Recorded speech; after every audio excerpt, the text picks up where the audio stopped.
Si Simon ay isang misteryosong alahero na nagbalik sa Pilipinas pagkatapos ng 13 taon.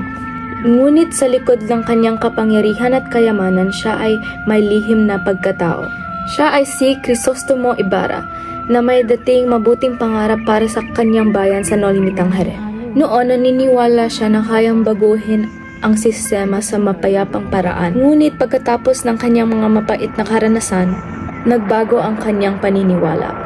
Noon sa Nolimitang Here, pinatay ng mga Espanyol ang kanyang tatay, si Don Rafael, at itinuring siyang kaaway ng pamahalaan.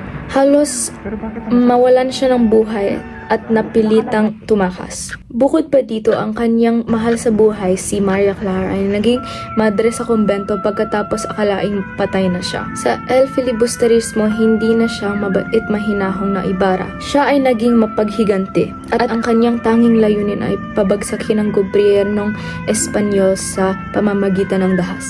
Ginamit ni Simon ang kanyang kayamanan upang magkaroon ng impluwensya sa makapangyarihang opisyal sa gobyerno. Dahil sa kanyang karanasan at kayamanan, nakuha niya ang tiwala ng Kapitan General.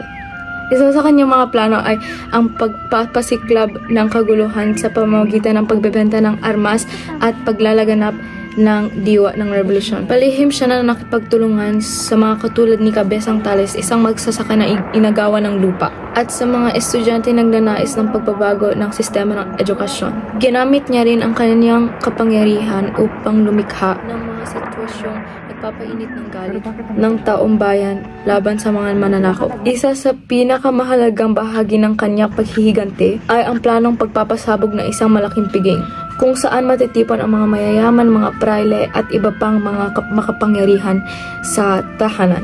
Ginamit niya ang isang lampara na may pangpasabog na inaasahang wawasak sa buong gusali at papatay sa kanyang mga kaaway. Ngunit nabigo ang kanyang plano nang ipaalam ni Basilio kay Isagani ang bomba. Dahil mahal ni Isagani si Palito Gomez, na isa sa mga nandoon sa piging, itinapon niya ang lampara na may bomba sa ilog bago ito sumabog. Dahil dito nabigo si Simon at napilitang tumakas para hindi siya mahuli ng mga awtoridad. Pagkatapos mabigo ang kanyang plano, nagtago si Simon sa bahay ni Padre Florentino, isang pare na may malinis na puso at tunay nagmamahal sa kanyang bayan. Dito, inamin niya ang kanyang mga kasalanan at mga pagsisisi.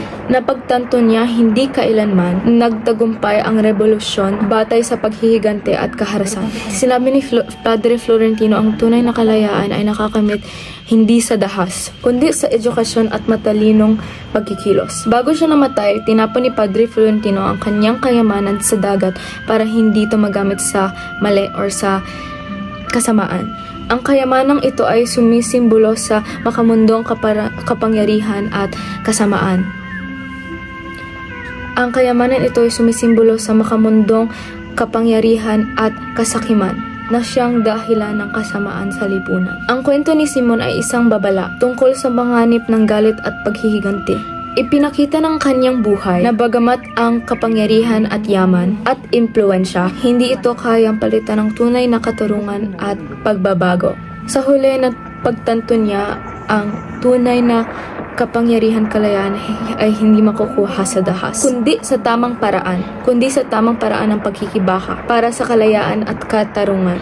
Ang El Filibusterismo ay isang nobela na nagpapakita ng kalagayan ng Pilipinas noong unang panahon na nananakop ang Espanya. At si Simon ay representasyon ng isang taong handang lumaban sa pagbabago.